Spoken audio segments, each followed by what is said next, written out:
I do want to address a question that Ms. Dorsweiler presented to me, and it was in regards where she indicated that I said, and I don't remember the exact quote, about nobody wanting it or the quiet zone.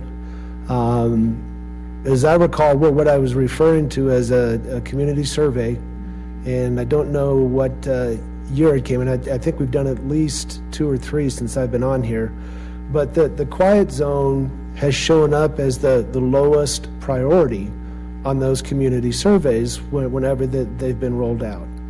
So when we look at from a community perspective, from a residential perspective, obviously there isn't near the drive from residents to want to have the quiet zone.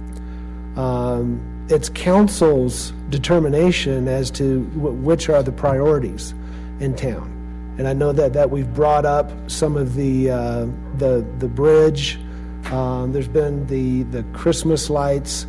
There have been, I'm not sure what other ones have been brought up, but yeah, council has selected the priorities where they want to spend the money, where they think they can have the most good, and where we get positive feedback from the residents who have talked to us about that. Now, I know there are individuals who would like to have us spend that money in another way, and of course they don't like those priorities, and that they don't want. And one thing I've learned in this job is no matter what you do, you're not going to make everyone happy. But when I look at the funding options, and I think it was Councilman Wilson that brought this up, there is an entity in town that did vote to tax themselves in order to look at projects for the betterment of the downtown area, and that's the DDA. And those individuals, for the most part, they have businesses downtown. They own property downtown. So I would think that they would be highly qualified in order to make a determination if the quiet zone made sense or not.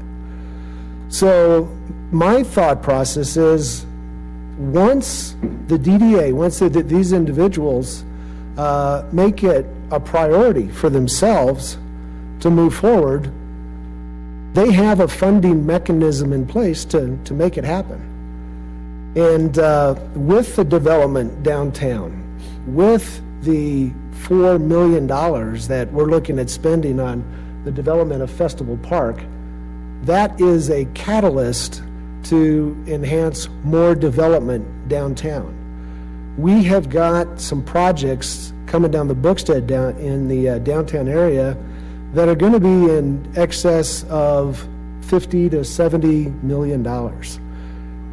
If these projects come through, if these projects occur, and it looks like they're going to be occurring around the Festival Park area, and they're occurring because of that investment that council has made in Festival Park, or that's one of the drivers behind it. So we're seeing right offhand the return of investment on that particular investment of taxpayer funds. And when we look at these projects moving forward, if they move forward, the TIF generated by these projects should be enough within, and I hate to even say, how many years, but a very short number of years, that the revenue could be available to fund this quiet zone. It would be funded by the DDA, it would be funded by downtown TIF, and it would be funded when the DDA decided that it was a priority for them. So from my perspective, I think that would be the appropriate way to move forward. I talked about the fact that the rest of the community hasn't been as behind this as I think some people may have hoped.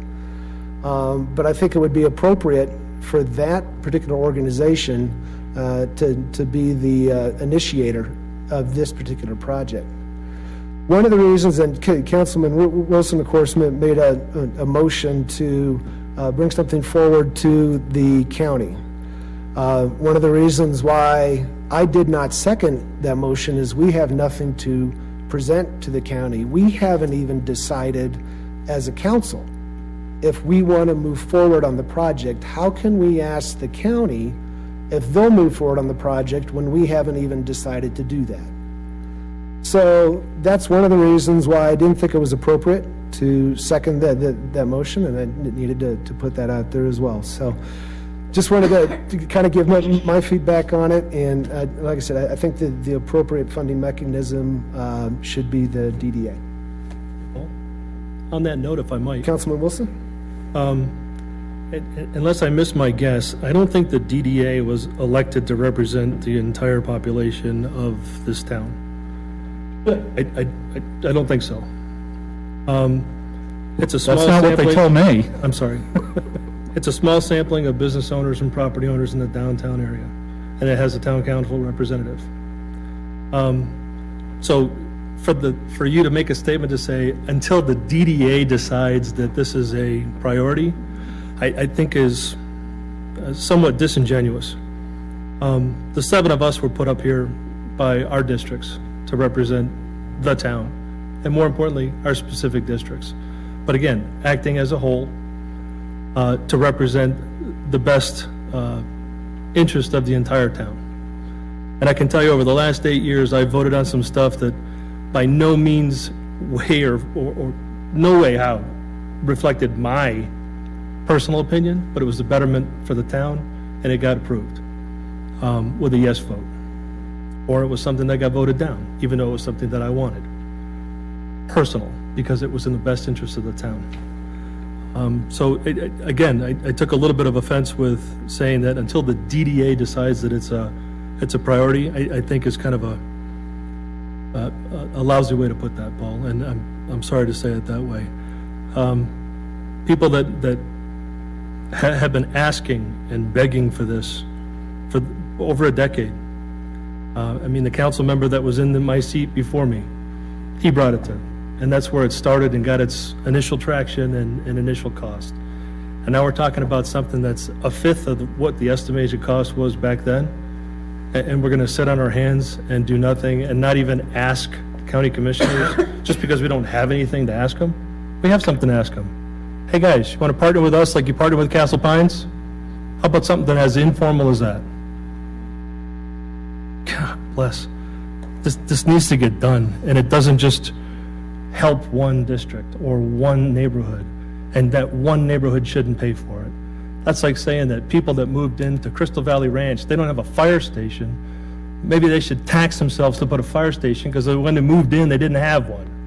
That's our obligation as a representative of this town to go ahead and put those safety measures in place for that district.